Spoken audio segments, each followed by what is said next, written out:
Harmonize amewaka kweli kweli baada ya kuitwa kwamba yeye ni kijana wa mzee mzima Diamond Platinum, na amesema kwamba hataki kabisa kuitwa hivyo kwa sababu yeye ni tajiri kwa sasa, na kitu ambacho Diamond alimfanyia hataweza kusahau. Sasa swali la kujiuliza ni kwamba ile bifu bado linaendelea ama vipi? Na kuna baadhi ya maneno ambayo Harmonize amesema aliweza kufanyiwa pale WCB akiwa chini ya record label ya Diamond Platinum. Ni mambo fulani ambayo yeye hatamani kabisa kuwafanyia wasanii wenzake. Sasa kwa hiki ambacho kiliweza kutokea yeye, itakuwa ni ngumu sana kuweza kukizungumza, lakini by the way alifunguka A to Z kwamba namna maisha yalivyokuwa pale WCB, na chanzo kikubwa achana na yale masuala sijui ni nini milioni ngapi, lakini kulikuwa na reason behind. Amefunguka yote baada ya event yake hapo jana na kuweza kufanya exclusive interview. So ni kipi ambacho amekizungumza, nikwambia karibu sana. Kama ni mara kwa kwanza kufika hapo, basi hujachelewa, tumia sekunde chache kwa ajili ya kubonyeza neno subscribe ili mradi wa kwanza kupata update na taarifa nyingi zaidi zinazoendelea ndani na nje ya mipaka ya Tanzania. Hii ni Bongo Recap.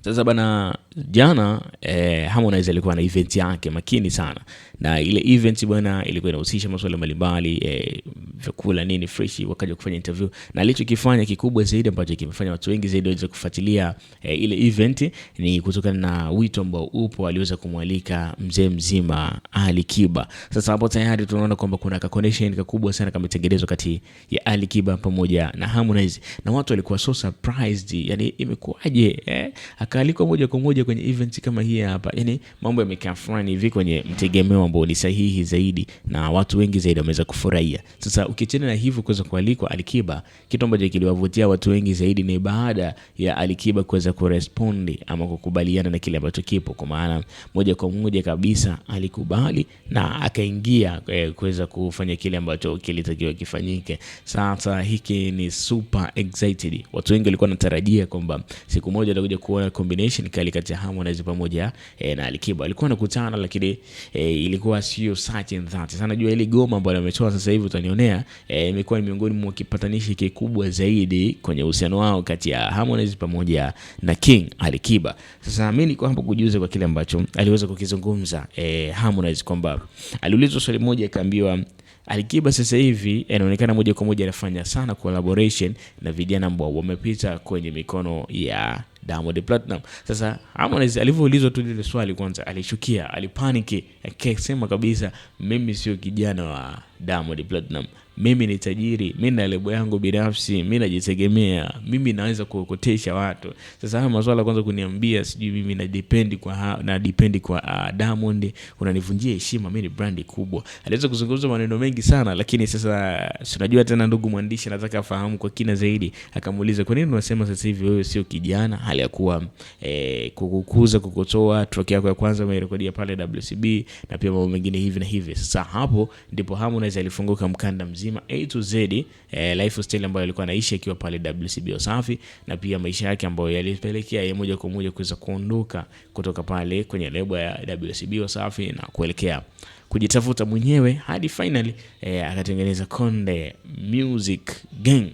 Konde Music Gang. Sasa alianza kufunguka na kusema kwamba hakuondoka WCB kwa vita ama hivyo, lakini aliona kabisa akiendelea kubaki pale hataweza kutimiza ile mipango yake ama zile ndoto zake ambazo aliweza kuzipanga, kwa sababu kulikuwa kama na unyenyesaji fulani hivi, sio unyenyesaji ule wa kuteswa sana, yani unyenyesaji fulani wa kimaendeleo. Unajua kuna ile mtu anajua kabisa huyu dogo kutokana na uwezo wake alionao, basi inabidi tuachie track kwa style hii, ama inabidi tumpe nafasi kwa namna hii, lakini ilikuwa ni tofauti kabisa alipofika kwenye record label ya WCB Wasafi, kwa sababu kila mtu alimletea issues zingine kabisa.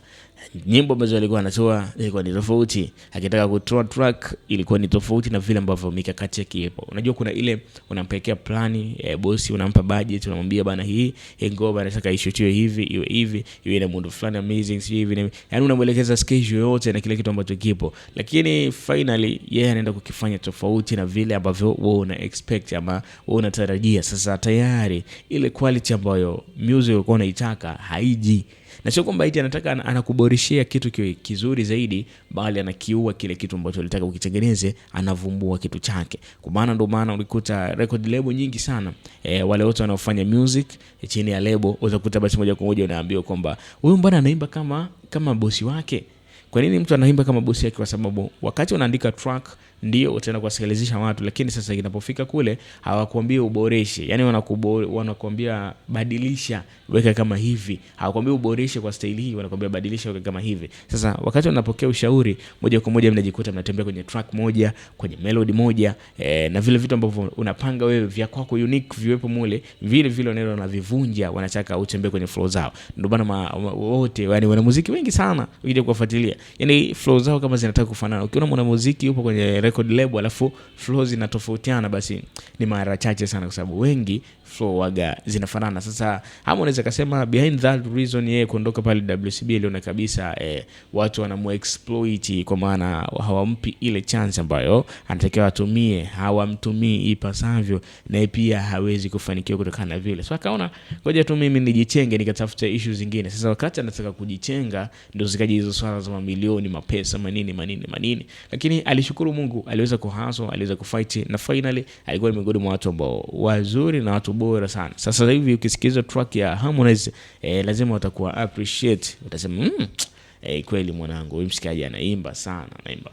Na ukiangalia hili goma ambao ametoa na Ali Kiba hapo, amekiwasha kweli kweli ndani, katoa melody, katoa namna ya kuflow, katoa kitu ambacho kinaitwa support kwa mzee mzima Ali Kiba. So kwa upande wako wewe bana, mpe ushauri wowote Harmonize baada ya kuweza kuondoka WCB Wasafi. Sasa hivi ana record label yake Konde Music Gang, lakini pia kutokana na melody vocal ambayo amechukua. Sasa mpe ushauri, atautumiaje urafiki ama ukaribu ambao anao kwa sasa hivi kwa Ali Kiba, kwa sababu unajua unaweza kuwa na urafiki na mtu and then finally baada ya muda mfupi ukashangaa ule urafiki wenu unapotea ama unaharibika kabisa. Sasa kabla ya kufika huko kuharibika, mpe ushauri wowote kwanza Harmonize atumie vipi ukaribu ulioko kati yake pamoja na mzima Ali Kiba. Niendelee kupitia comment section hapo, lakini pia unalionaje ile goma ambalo wameweza kuliachia, utanionea kati yake pamoja na Ali Kiba, goma limenyoka ama lina makando ya kutosha? Naandika kupitia comment section hapo, la pia subscribe YouTube channel yetu. Hii ni Bongo Recap.